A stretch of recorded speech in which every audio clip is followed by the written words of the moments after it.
Sometimes you have to bend the law. Am I right, Secretary Remulla? Yes, sir.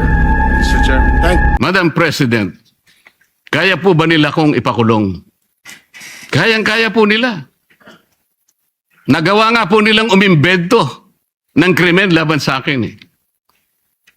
Kamakailan lamang po, hindi pa nagtatagal, dito rin sa bulwagang ito, somebody said, sometimes you need to bend the law.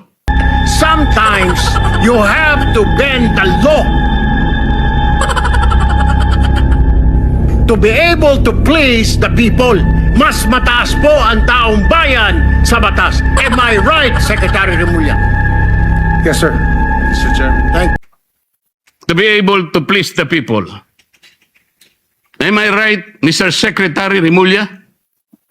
Secretary Remulla, then Secretary of Justice, now Ombudsman, said loudly, "Yes, sir."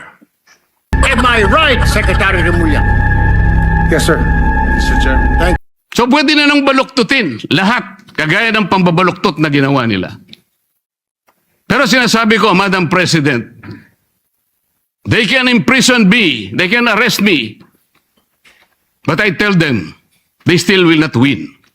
Itaga nila yon sa bato. Madam President,